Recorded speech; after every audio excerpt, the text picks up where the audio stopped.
Trapper tapping in, TNN Trap News Network, back in this thing, like cracking this thing. Y'all see it, man. Rap News Street Politics. Big love to Rap News Street Politics. Make sure you show bro some love. Hit him with a like, comment, subscribe, show him some love. I just did. But before we get into this situation between the Brims in LA and the Neighborhood Crips, we need to give y'all this quick little intro. Rich Trapper tapping in, TNN Trap News Network. Make sure you like, comment, subscribe for more of this good content we got going on here at TNN Trap News Network. It's that good news you can use. It's that good knowledge you ain't finna get nobody's college, big dog. Hit the like, hit the comment, hit the get subscribe button. Everything we got going on here at TNN Trap News Network. And if you would love to be a part of this Trap News Network family, hit me up on Instagram, TRAP, NEWS, so we can get you a part of this live correspondent Rich Trapper Trap News Network team, man. We had a few people apply, but y'all having a problem being consistent, man. We'll get like 1 or 2 videos, and then a person will fall off, man. So if you falling off, you're not gonna. Why would I want an employee that's gonna fall off? You got to be consistent, man. You got to take this serious. If you want a serious check, you got to treat this like a serious job. So the issue we having is a lot of y'all really aren't consistent. You know what I'm saying? I get a video, and then I just won't hear nothing. And, you know, oh, well, you didn't hit me. If you need me to hit you about giving you some money, about giving you some work, it's not going to work. Got to be a go-getter, man. You got to be a trapper. You got to be about your chili. So with that being said, make sure you hit me up on Instagram, TRAP, NEWS. If you want to be a Trap News Network correspondent, tap in with that tap in. And hit the link in the description and sign a petition to get rid of Pathetic Fatso. Get him out of Los Angeles. Get him out of America. You feel me? Sign a petition. Support the deport, all 2028. Shout out to Westside Pauline. We better jump into this content, man. Let's get into this content. Let's go. And we back on the west side of South Central, about to speak on the alliance between the Westside Brims. Now, we know this alliance includes Fruittown, Six Deuce Harvard Park, and Van Ness Gangsta Brims. And the Brims did hit the spotlight lately when one of their members by the name of Hedo got caught in the 9-0s. But we're going to speak on a situation where Hedo also got wrapped up in the indictment and how his older brother was killed over here at Harvard Park, as well as situations that transpired with Harvard Park and the 5-1 Troubles clicking up and pressing play on their enemies on the west side, along with other situations where all 3 Brim hoods were involved in multiple murders in a matter of months throughout different areas in the city. We also got some paperwork on some reputable members coming out the Brims as well. Now, statistically speaking, the Brims are controlling the top 2 most dangerous neighborhoods in LA. Number 1 being Chesterfield Square, which is occupied by the VNGs and the 6-0s, going from 54th to Florence between Van Ness and Western. And the number 2 area, which the LA Times deemed to be the most dangerous area for African Americans in LA County, is Harvard Park. Now, we know there's a few different hoods in Harvard Park, but the main set, of course, is going to be 6 Deuce Brims. There's also going to be the Rollin 50s, and a piece of A Tray is going to be in Harvard Park as well, going from 54th to Florence between Western and Normandy. And like I said, within the last decade, Harvard Park is rated the deadliest place for African Americans in LA County. Hey, welcome to the set. It's the land of the brand. Gang bang and scream at. Hey, Harvard Park could be interesting, but then at the same time too, they used to do this basketball tournament up there called Friday Night Lights. Maybe like 2014, maybe 13, 14. And I participated in that, and I never had an issue. So I think if you just over there with ill intentions, somebody's going to meet you with ill intentions. But if you over there like I was doing, playing basketball, hooping and all that kind of stuff, wasn't nobody really tripping too much, you feel me? And I ain't the best hooper, bro. I'm like Ron Artest, but that's a different story for a different day. I'm a role player. Hey, chin. They go what it is. They go what it do from the deuce to the nest to the motherfucker. Yeah. Nobody trying to board them. Niggas got dead niggas on. Hold on. Watch it. All crabs. Out of fake crabs down. Ouch. Earbusters. Goodness gracious. All that. Now, like I said, there's 3 sets making up the Brims on the west side, but the main thing we got to understand is that the Brims were here before the Bloods. They was beefing with Crips before the Bloods came into the picture. And as of today, they're going to share the same allies and enemies between all 3 sections. So hoods that they've definitely known to get along with are definitely the Inglewood Bloods. We've seen different Inglewood Blood sets and the Brims functioning together on multiple occasions. And even though the Brims are not with the SMG movement, that Suwu moving and grooving situation, who most people say really plays no role in the streets for real, we do see 6 Deuce Harvard Park being on good terms with the A-Tray gangsters, really not involved in the beef at this time in the city. And the Brims also shared a hood with Florencia, the Harvard Park section of Florence. and they've known to be cool with F13 as well. There's been no beef, even though Florence is cool with 6-0 as well. And we see the Brims being cool with pretty much all of the blood hoods on the east side as well. But each section does individually have their own primary beef that's relative to their position geographically in the city as well. So we know, starting off with Fruittown Brims, we've heard a lot about their area being gentrified over the last maybe 10, 15 years. Now, the Fruittown Brims over there by USC, the University of South Central. Due to the expansion of the student body in USC. But historically, they've gone from Jefferson all the way down to 39th between Normandy and Vermont, with cliques on 35th, 37th, 36th, 38th, and they've been known to be cool with the 20 Bloods over here, as well as the Harpies. But their primary beef in this section, we know it to be the Rollin 30s, and across King, the Rollin 40s. Now, they also beef with Schoolyard and West Boulevard as well, who, like we spoke on multiple times, is cool with the Harlems and pretty much the rest of the neighborhood car. But with that area, with the Brims, like I said, kind of losing turf, we do see Fruittown members frequently in other Brim sets as well. So we also know the V&Gs historically going from about 49th down to Slauson between Crenshaw and Western. Now, 54th Street is going to be their main block over here, around 54th and Arlington. Van Ness Rec Center, Fishtown. We know this area is not coming down, and some of their main enemies are going to be the 5-5s, 5-7, and 5-8s across Western. The 6-0s, of course, who are across Crenshaw and across Slauson from them. The 40s, they beef with the 5-1 Troubles and the 5 Deuce Hoovers. And they share the intersection on Western and Slauson with 6 Deuce Harvard Park Brims, which is going from Western all the way back to Hoover between Slauson and I would say Gage. Now, we know HPB is mainly around the park on 62nd, but they do control this area, and the Slauson Swap Meet is technically in 6 Deuce Brim. The Slauson Swap Meet is definitely technically in 6 Deuce Brim hood, but everybody claiming the Slauson Swap Meet is a hood. You gonna catch a little bit of anybody and everybody in there. That's the Slauson Swap Meet is a roll of the dice situation. It depends on who hood is it. Depends on what day the week is. But we know the neighborhoods and the Brims for sure coexist up there. Now the 6 Deuces are heavily beefing with the Hoovers, the 5 Deuces and the 5-9s. All Brim sets is going to be beefing with all Hoover sets. And there used to be a 5-9 Brim in this section as well, but we know today that's 5-9 Hoover. Just south the Gage, they also beefing with the 6-7s and the Menlos. And overall, the Brims is going to be beefing with everything from the 30s to the 100s, as well as East Side neighborhood sets like East Coast. Now, we did a video a couple months back when the peace talks was in the air between the Hoovers, the Gangsters, and the Neighborhood Crips. In that video, we spoke about the Brims not moving off their position since they really had no incentive to stop beefing with the neighborhoods or the Hoovers since they beefing with both of them. They're one of few hoods that are completely in the middle. And shout out my people from 6 Deuce, man. Y'all know who you is. When I spoke to the homie recently about that same topic, he said it's up. There is no room for any peace treating with any of these hoods, so that's just what it is. There's a lot of stuff that's still going on in this area, and we're going to break down what's been popping between the neighborhoods as well as... It's extremely hard for 2 neighborhoods to peace treaty when one feels like the other neighborhood has just, well, you just did something to my homie, or you did something to my homie, blah, blah. It's always going to be the, what about my homie, what about my homie, what about my homie? It'll never be a complete ceasefire until somebody can just be like, man, look. So it's going to be an endless back and forth, back and forth, back and forth. Nobody wants to take the loss and be the one to submit where they feel like, they lost brothers, cousins, homeboys, homegirls, whatever to this situation. So I can see that being a long time wooty bam. You feel me? The Hoovers with the Brims. How you ever had them niggas hit the corner on you? How you ever stacked this cause them boys was on you? Hey, how you ever think it out? It's like 2 in the morning. Hey, how you ever pull it up and you knew that she wanted it? Yeah, how you ever seen your house and you knew they didn't want it? Yeah. Now we gonna speak on the time when the 6 Deuce Brims and the 5-1 Trouble Gangster Crips did link up together to press play on some Neighborhood Crips. The 6 Deuces and the 5-1s were cool at one time. But recently we know the Brims have been talked about because of the situation that happened with one of their members, Hedo, off of 92nd and Western. Now Hedo was caught with a female who's an associate or an affiliate of Brims. We see her hanging out with a lot of dudes from these Westside Brims sets. And I heard her people is some factors from the Brims. Now, I don't know if she's an official member or part of the FHN, but nonetheless, she will be considered somebody from Brims.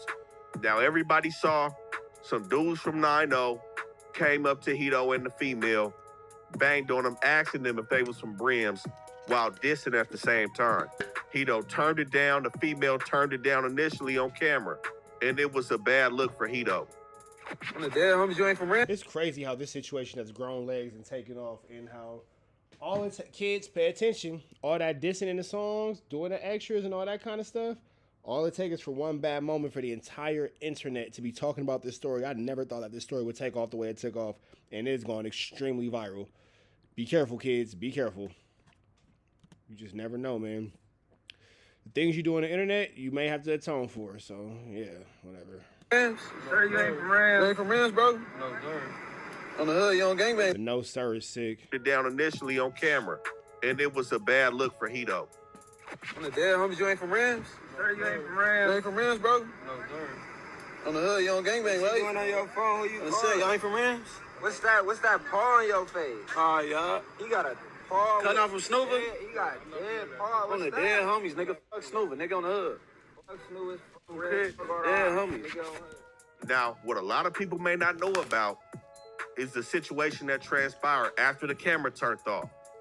It's been said that Hedo had caught a ride up out the 9-0s at this time and left the female there in the car. Now, the 9-0s recognized the car because the female had a face card that people know, and that's why they got up on them in the first place. They already knew what was up. Leaving a female by herself is absolutely sick work, bro. Leaving her, ladies, pay attention. But it said that Hedo dipped out on the female, and the 9-0s bossed some females over to catch a fade with that female, who, like I said, is a Brim affiliate. It said that female took the fade from the 9-0 females and ended up... Damn, so she more solid than bro. ...whooping on the 9-0 females as well. So seemingly, she ended up doing what she was supposed to do. I don't know if she had much of a choice. Her whip was there, so at some point, she had to face the shit. But it said Hedo peeled out on her. Now, as of this time, we know he... If that's true, that's the ultimate DP. That is the ultimate DP. That's gonna get UGLY. You ain't got no alibi. It's ugly. Yeah, it's ugly. Hedo has faced his DP, and it said that it was extensive and thorough. But it was just a bad look overall for how he represented. And Hedo is a for show member from HPB. And we know HPB is known for not only putting in work, but they are known for them flock teams. Hedo was a part of a 31-man indictment that alleged members from Brims and other sets was targeting elderly and Asian people in a burglary ring across LA County. Now, Hedo, whose real name is DeMonte Sears, went down on this 93-count indictment.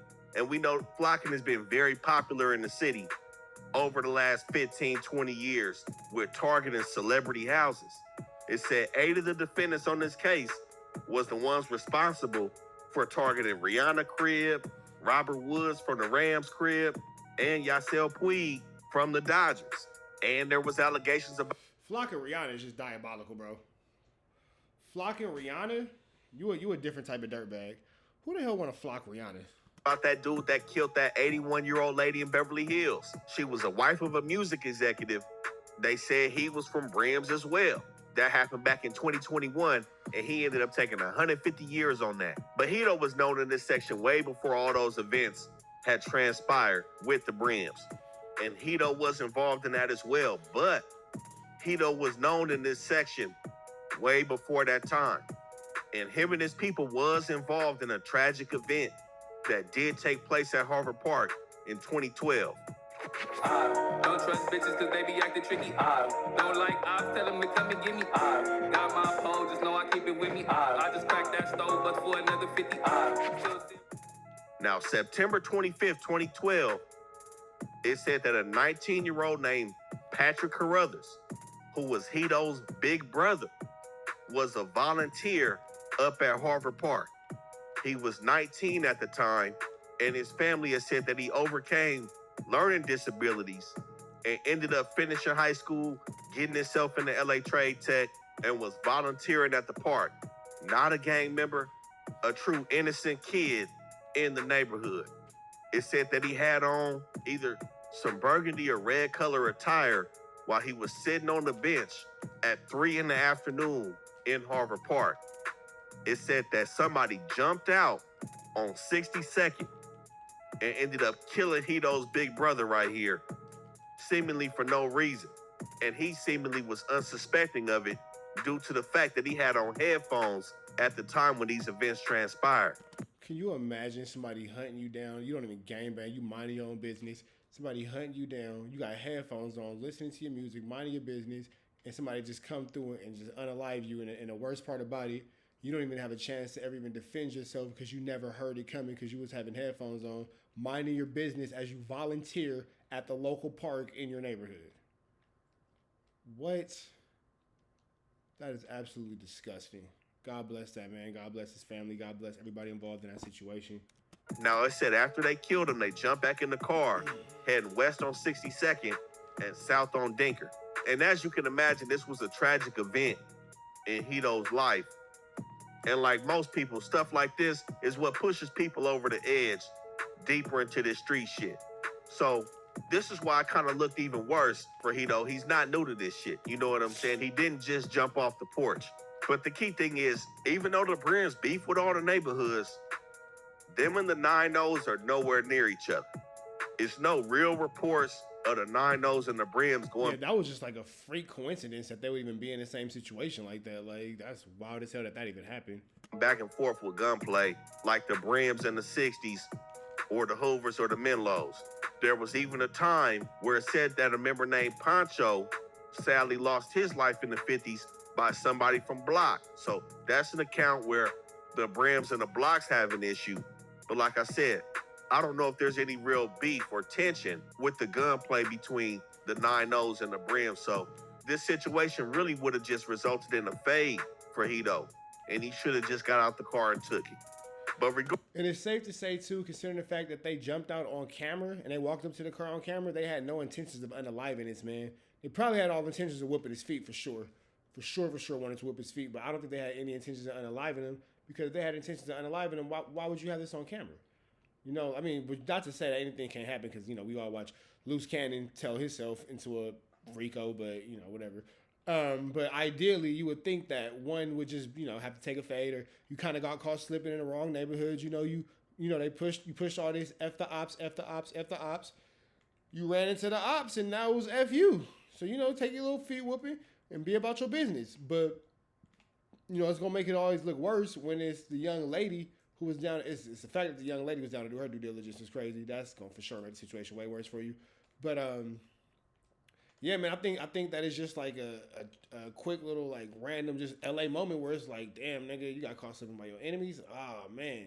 And you know what happens. You feel me? And you fight and get your feet whooped, and then that's it. But I don't know, man. It's a lot going on for $2. It's a lot going on for $2. regardless of this incident, we know the Brims are somewhat selective in the people that they put on in their section. And they've always been known to have reputable homies coming out of their set. We know they exist in San Diego, New York, New Jersey, St. Louis. The Brims hold a heavy reputation, and it's said that while the county is on a downtrend in terms of murders, Harvard Park is on an uptrend when it comes to the homicide rate, especially with African Americans. Now, we know Florencia also occupies this area, and it said that blacks and browns still make up 66% of the residency over here in Harvard Park. But Florence is really going at it with 18th Street in this area. I'm going to keep it real. They're not beefing with the 6-0s, the 8-Trays, or the Brims. They beefing with 18th Street, street villains. So the murders are really concentrated between the black community in this section. But we got to rewind the clock back to October 2016. Now, 2016 was definitely one of the hottest years for the Brims. But at this time, we seen them in the 5-1 Troubles pull a tag team move looking for the Harlems. So on October 4th, 2016, it said that John Patrick and Ronald Collins, who are brothers, was kicking it at a female house named Kenyatta Lloyd. Now, John Patrick is from 5-1, and Collins is from 6 Deuce Brims. Collins had his homies from 6 Deuce over there, James Hill and Bernard Smith as well. It said they was drinking over at Lloyd house chilling, and Lloyd had a rental car. Now, the key thing we have to remember, the 5-1s and the Brims, they share the same enemies, of course, aside from the Hoovers. So everything was cool over here with them all kicking. Now, they said they drank until about 10 or 11, and John Patrick ended up taking a rental car, and everybody loaded up to get some more drink. Now, they came back to Lloyd's crib, and they started sipping again till about 2 a.m. Now, Patrick tell Lloyd, let me take the whip, take the homies home. I'm going to bring the rental car back to you tomorrow. She said it's cool. Don't never let the homie take the rental car. Never, never, never. Never, never. Later on down the line, she goes on to say she didn't see them hatching a plan. Nothing funny at all. Everything was cool. They peeled out from her house at 2 a.m. Police get a call at 2:22 from somebody who said they was just assaulted on King and Normandy. Now, we know King and Normandy is the borderline between the Harlems and the 40s, but going this far up Normandy, they was looking for the 30s. Now, when police got here to the intersection of King and Normandy, they hear 4 to 7 shots and seen a burgundy SUV creeping down King, making a right turn, going south on Normandy. Now, when the SUV get past them, they said they see 28-year-old Damon Jones laying on the floor with 4 gunshot wounds to his body. Now, at this time, they ended up following the SUV down Normandy till about 42nd. It said that at 42nd, the SUV took off and crashed on 47th. Now, when... Damn, bro, you only made it 5 blocks before you crashed? You got blurped on 42nd. You crashed on 47th. Nigga, you're a terrible getaway driver. The worst getaway driver ever. they crashed, they bought the bird out, and everybody in the car scattered. It said that Patrick, Hill, and Smith were seen getting out the car, and the chopper had the heat sensor out, and they set up a perimeter and ended up gaffling Smith and Hill. Now, it said later that day, they grabbed John Patrick. Now, that right there, that's almost a telltale sign. I'm gonna keep it real. To go down later that day, 2 of your homies had already went down. Somebody told on you. You didn't go down with them.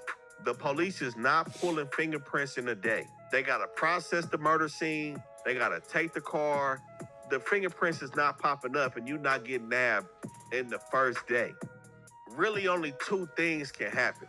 Either you are identified at 3 in the morning running from the car, which is highly unlikely. I mean, unless the folks know you in this section and say, that's whoop-de-whoop at 3 a.m.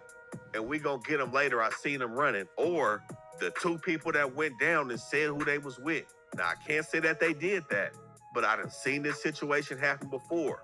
And it's like, how did you catch me in the same day? But that's neither here nor there, because he goes down anyway, and it said that the helicopter only picked up 3 people. Mind you, I told you there was 4.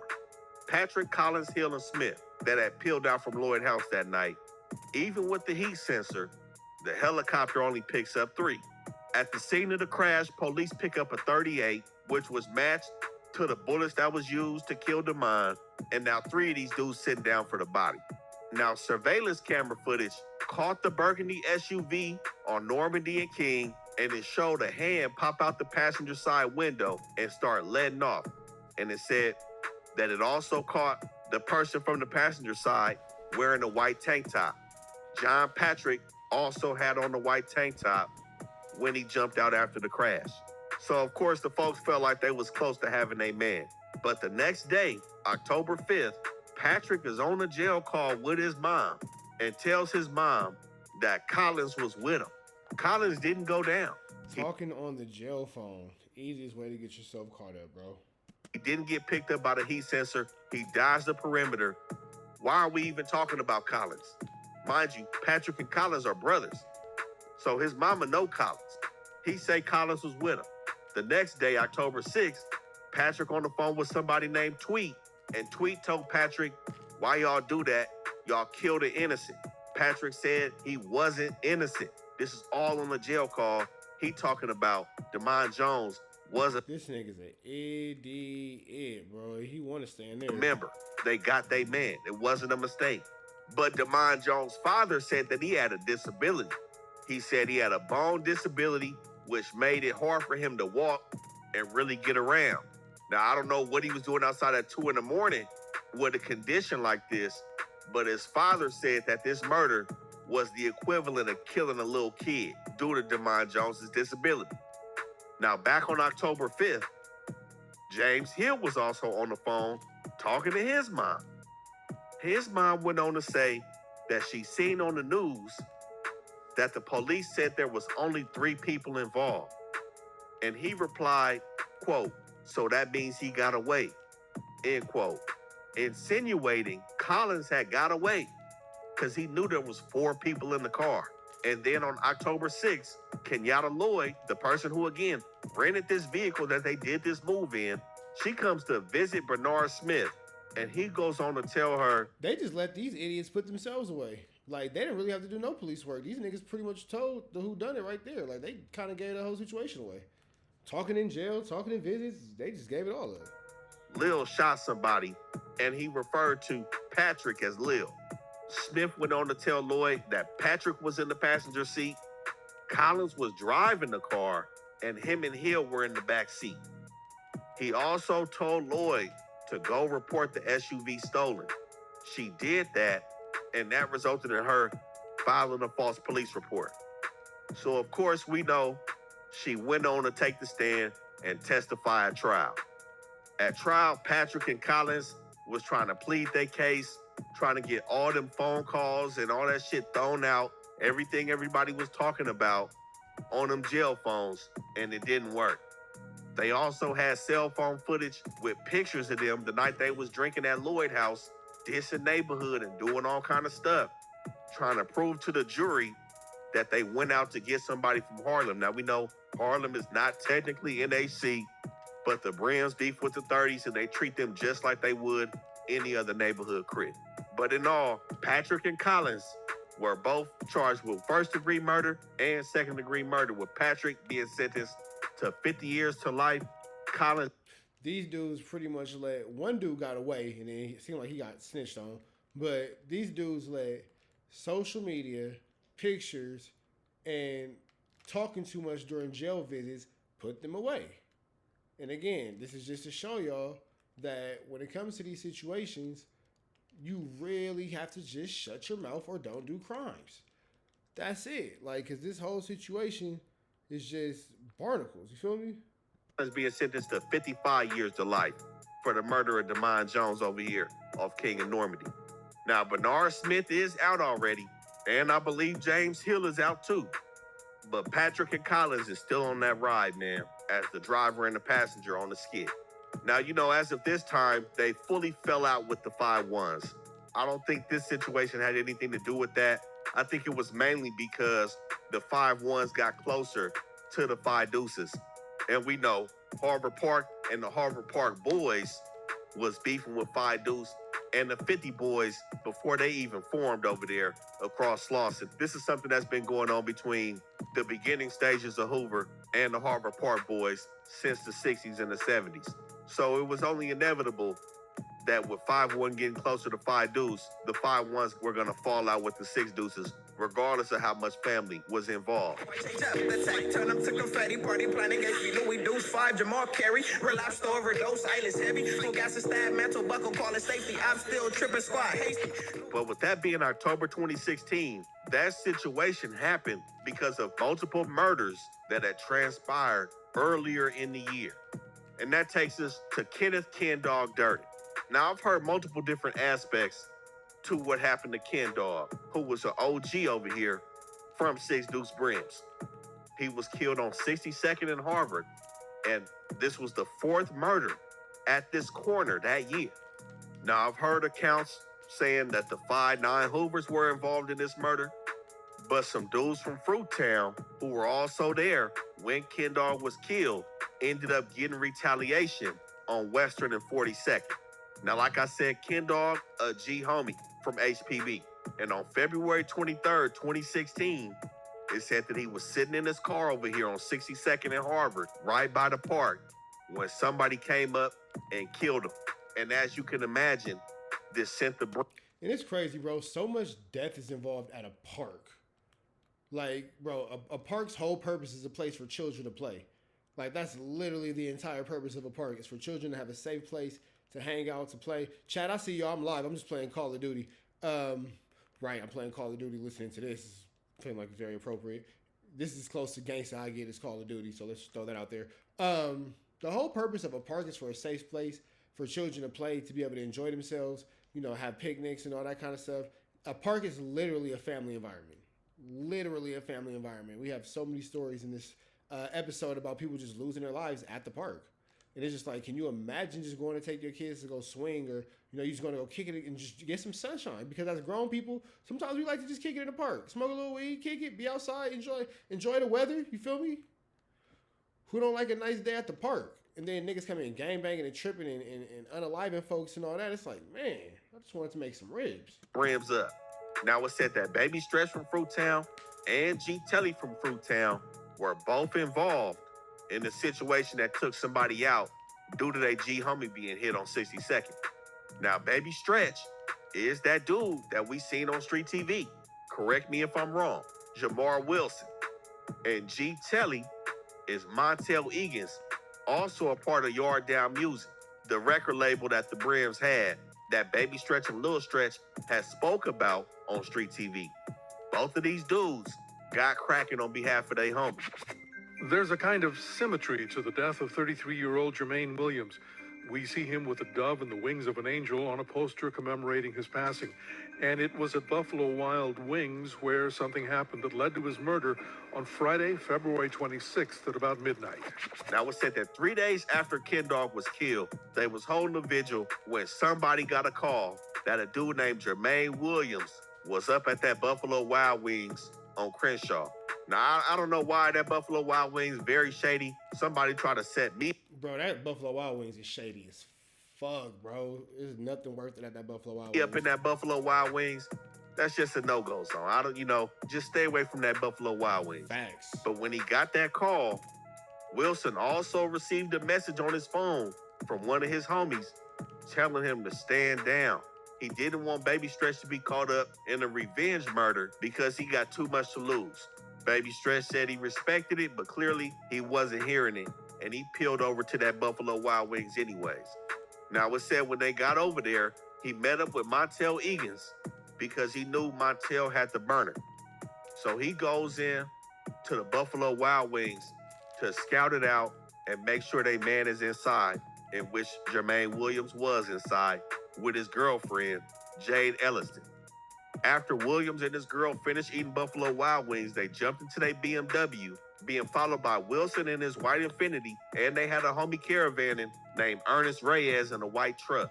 Now, they got up on Williams on Western and 42nd, and an eyewitness said they saw 7 shots coming out of the Infiniti, going into the BMW, hitting Williams 4 times with the 40. Now, Jermaine did previously stay on 48, but like I said, I've heard accounts of the 5'9" Hoovers being responsible for Kendall, so I can't say if Jermaine Williams, a.k.a. Strong, was from 40s or if he was from 5'9", but this did happen in the 40s. Now, with the eyewitness to this whole situation, if Jermaine Williams, a.k.a. Strong, was from 40s or if he was from 5'9", but this did happen in the 40s. Now, with the eyewitness to this whole situation, of course, they pointed... Was that a slick diss? Was that a slick diss? A.k.a. Strong, was from 40s or if he was from 5'9", but this did happen in the 40s. Now, with the... Oh, no. It's a while ago. Eyewitness to this whole situation, of course, they pointed out the white Infiniti, and Baby Stretch instantly became a target. Now, when Baby Stretch went down, G Telly was already down. For what? I don't know. But they ended up putting both of these dudes in a cell together, and Baby Stretch was expressing some of his worries about the case to Egan's. He said he was telling Egan's that the police had X amount of evidence and this, and that, and Egan's telling them, like, yo, stop talking, they just trying to scare you. So he really just wanted Baby Stretch to shut up. But they pulled Baby Stretch out of the cell, set him down in that room, and he made some statements. He threw Egan's under the bus, saying that Egan's fired the weapon at Williams' car.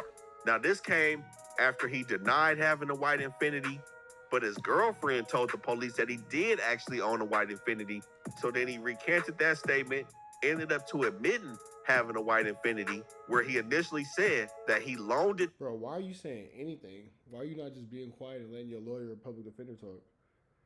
Like, why are you talking at all? That's terrible to to Egan's. Egan's is the one that slid up to the Buffalo Wild Wings, busted on Williams, and he said that he got rid of the car because it was used in a murder.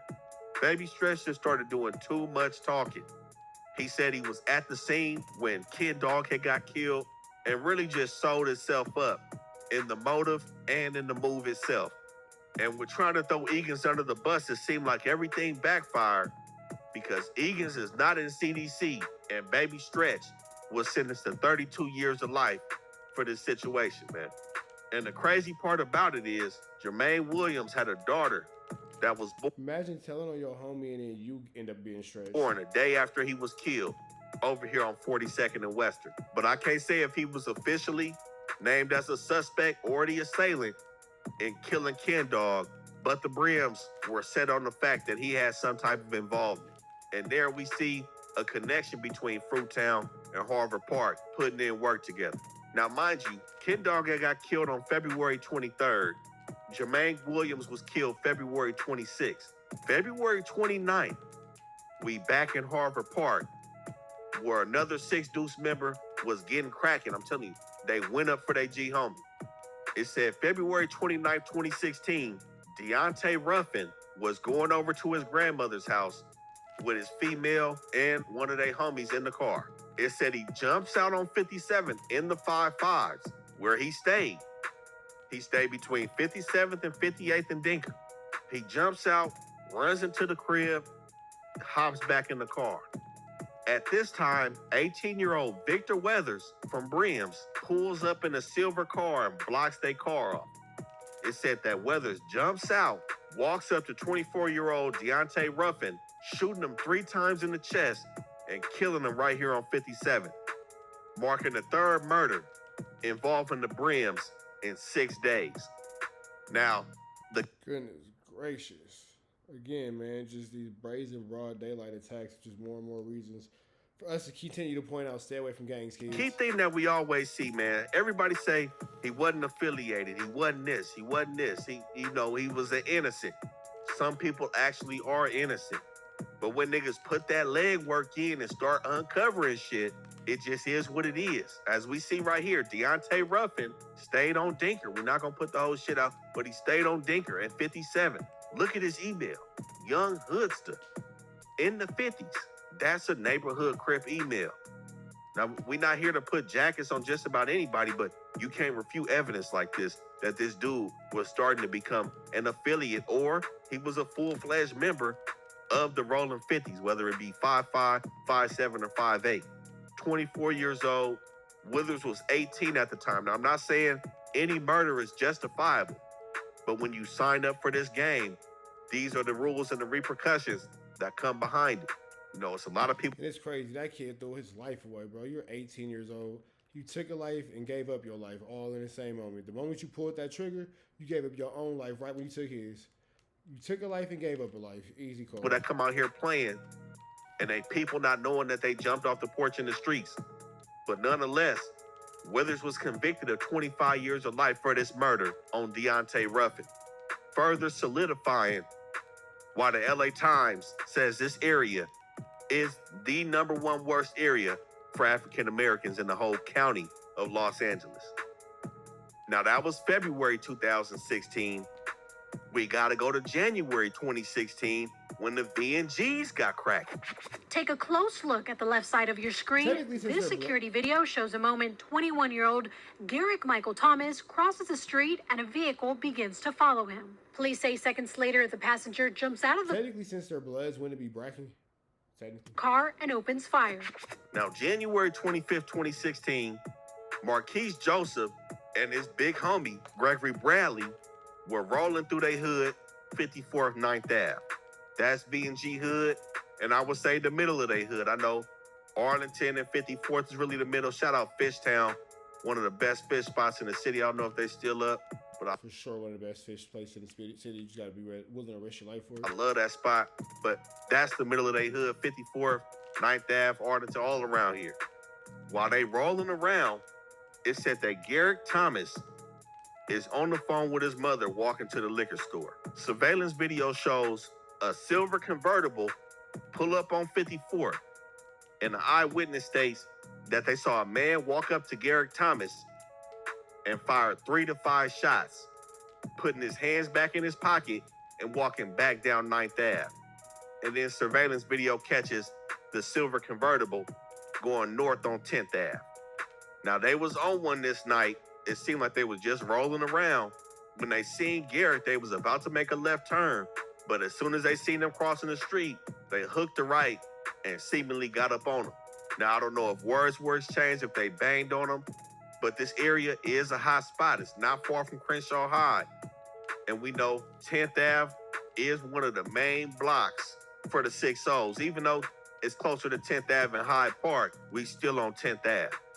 It said that Thomas was shot with a .357 or a .38 in the head over here and died on the scene. And on March 9th, 2016, Marquise Joseph, a.k.a.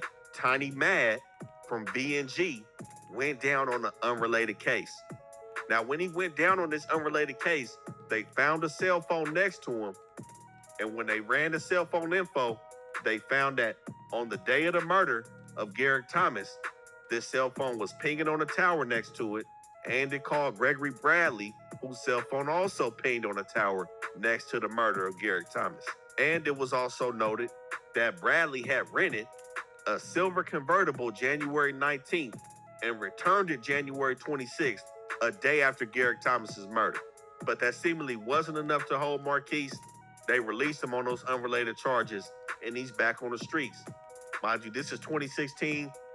Hella murders was going down between Fruittown, Carver Park, and... You know what's crazy? I remember all this. That was a crazy summer. And I remember, like, because again, that's right off of the 100 Days and 100 Nights. And it just goes to show, like, man, it ain't nothing more dangerous than a South Central summer. Everybody decides that it's, you know, barnacles. What's still chat? Snoop Wilpock, I seen you in here. NH Maniac, I seen you in here. Chris Rogers, I seen you in here. Giving Life, Fly, Vernon, Scotty, 916. I see all the homies in here. What's the deal with y'all? B&G on their enemies. But Tiny Mad laid low until the next year, April 6, 2017, where it said he was in the car with Derek Beeman, who was also from B&G, Stephanie Doty, who was allegedly from BPS, and another one of their homies. Now, it said they riding down Crenshaw, and they stop at 74th to get some blunts from the liquor store. Now, 74th and Crenshaw technically is gonna be an Inglewood family hood. But just past Florence is the 6-0s. This is not something unusual for members to do. This is what Hedo should have did. Going to another blood area. You don't stop in the 9-0s. You stop in an area that's somewhat friendly to you. He could have stopped in the Inglewood families, the Avenue Parus. That's real, because it's certain liquor stores, gas stations, tire shops, restaurants I've never been to in South Central, because despite the fact that I don't publicly associate myself with Crip niggas, blood niggas, SAs, Asians, Dominicans, Puerto Ricans, white boys, Jamaicans, Latin King disciples, Vice Lord, Haitians, Paulos, Hoovers, Rotanians, Serenos, you never know when somebody just might not be feeling forgiving that day. Nigga, my life is on the line. Hell no, I'm not going over there. He could have went all the way up. And then, nigga, I'm not finna send my bitch over there. Like, nigga, please, we just not going. Like, if I can't go over there, I wouldn't send my girl, nigga. I'm not gonna sit in the car and send her in, nigga. We are not going over there. I respect boundaries. Western, back to his hood, potentially. Because anything down Western from the Brims, past the 8 trades, is gonna be a no-go zone. Because it's all neighborhood. But nonetheless, these guys pull up to 74th. Now, I don't know what happened if somebody recognized these individuals, but it said that Juan Ingram and Joshua Pippin are standing outside this liquor store when 2 men come up to him and ask them if they know anybody from 6-0. Now, that's how Joshua Pippin presented the question when he was on the stand saying if they knew somebody from 6-0, not are they from 6-0. But nonetheless, Juan Ingram says, yes, I do know people from 6-0. And at this point, he gets banged out right here in front of the store. And it said after this, 2 men fled in a white vehicle. Now, an eyewitness saw the white vehicle and said there was about 5 people in the vehicle and they had the license plate. The car came back to Stephanie Doty from BPS. Now, the day before the shooting, this white car did get pulled over with Beeman driving. So police already knew what to look for. They found the car the next day, April 7th, after the murder, with Stephanie Doty driving it. and they found Tiny Mad's job identification in the whip as well. Now, it said Ingram was hit with the same type of gun that Garrick Thomas was hit with, a 38 or a 357. No shell casings were left on the scene. And after they found Tiny Mad's identification in the whip, they hop on his social media and figure out he caught a bus to Oklahoma and was out of there. Now, they ended up catching him in Oklahoma, bringing him back to LA, where he threw him off and tried to say his name was Lil Avenue Red, and he wasn't Tiny Mad. And they end up hitting him with the Perkins and throwing him in the cell with a confidential informant. Now, the crazy... You gotta stop talking to people in the cells. Man, I'm so sick of seeing you niggas go to jail because they put you in a cell with a nigga and you want to talk about the freaking crime. You have to stop talking about your case with strangers. And even if they're not strangers, stop talking about the reason why you're in jail. God, I'm sick of seeing you niggas continue to catch cases for that over and over and over and over and over. God damn. Excuse my frustration, but shit. I'm so sick of seeing niggas go down for that. Stop talking about the crime. Nigga, the only thing you should be saying in jail is, what you here for, some bullshit? I ain't even do nothing, bro, man. I ain't did nothing. Oh, what they say you did? I don't nothing. Nothing, nigga. You want to know about my case? Come to court with me. Stop talking about the crimes even while you're in jail. Because it's a nigga who wants to go home. A little bit worse than you. So while you keeping it gangsta, and you ain't snitching, you holding it down, that nigga's going to tell on you. Because he wants to go home, obviously, more than you, because he don't want to keep it gangster. That nigga want to keep it at the crib. The crazy thing is, this dude wasn't laced properly, or he was just on one. The confidential informant told him that he was from East Coast. Now, I know the Brims and the East Coast are pretty close to each other, closer than the Brims and the 9-0s. This situation is kind of like what Hedo and 9-0. Even though it's no active beef, it's no reason to be talking to this dude. He's still from Neighborhood Crips, especially in the county. The Perkins said he from East Coast, and he said he heard V&G had a lot of young homies putting in work. Tiny Man replies, yes, we do, and I'm one of them. And at this point, he goes on to talk about the murders of both Ingram and Garrett. He said that his big homie, Gregory Bradley, was with him on that murder of Garrett Thomas, and he not gonna snitch, so he ain't got nothing to worry about. He said he got rid of the gun. It was a revolver. He told the informant he got rid of it, and he told the informant about the silver convertible that they did the hit on Garrett in. But when they went to trial, it was all over anyways, man. He didn't even need the Perkins, because Stephanie Doty took the stand on him. Now, again, it's alleged that she was from BPS, but at the time that she hopped on the stand, she said she had debriefed and was no longer gangbanging and went to place everybody in the car, from Tiny Mad to Beeman, who was her cousin. She said she wanted to go home. From V&G, and the driver. She said Tiny Mad is the one that came back to the car with the gun, insinuating that he did the shooting, and she went on to help the people convict Tiny Mad of 2 counts of second-degree murder. So as we can see, the Brims, of course, everybody in the city know this, but they get active. And like I said, even when the city's on a downtrend of murders, their situation still is on the uptrend. As we see, they lost the top homie over here by the name of KC, Deshaun Barley. Now, he was killed over here in the A-Trays, in the Northside A-Trays, off Normandy and Florence, at that AutoZone, while he was trying to get stuff for his whip. It's alleged, now I said it's just allegations, that the Menlos are responsible for that. That was back in 2022. Now, we've seen a lot of dudes from the Hoovers to the Menlos kind of claim or take responsibility for it, but this situation has also caused the Brims to be press and play on their enemies. Like I said, KC was a top member from this section. And at this borderline, the Menlos are right here, just past the 7-1s. The 6-7s, the Menlos, Rollin 70s are very close to this intersection, as well as the Hoovers, man. The 7-4 Hoovers are close over here as well. But either way, man, we got to say rest in peace to everybody that done lost their life in all of the sections that we touch about. Not just the Brims, not just the Hoovers, not just the neighborhoods. Everybody, black, brown, white, whatever it is, man. We know how it go down in the city. But to keep it real, stay out of Harvard Park, stay out the V&Gs, top 2 most dangerous areas in the Yeah, there's no real reason to be over there if you're not from there. They're not really tourist attractions, so there's no real reason to be just over there. You feel me? So, keep that in mind. city, man. This Rap News Street Politics. Make sure y'all like, comment, and subscribe. Tap in with us on Instagram. We coming back with another one real soon, man. We out. Big shout out to Rap News Street Politics, one of my favorite YouTube channels, man. I think he makes amazing videos. Chat, I'm actually going to give us another Rap News Street Politics video, but if you're watching this video at home, man, hit the like, comment, subscribe on, bro. He makes amazing content. His facts are pretty factual. And I've spoken to him a couple times on Instagram. Pretty humble dude, bro. Like, he's hella cool. And a lot of these YouTube niggas be weird as fuck. And that nigga was cool as shit. Like, so, big shout out to Rap News Street Politics, man. Because, again, a lot of these niggas be weirdos. Bro is hella cool, hella humble, hella respectful, respectable. And I gave the same love back, man. So, please, please, please, make sure you show some love to Rap News Street Politics. One of the best stories. YouTube video, one of the best YouTube West Coast gang stories and news page going on in our universe, man. He makes amazing content. We got it to the next one, though. Y'all know the deal. Red dots to the left. Y'all know the rest. Free Avenue Angel tweets free. We go.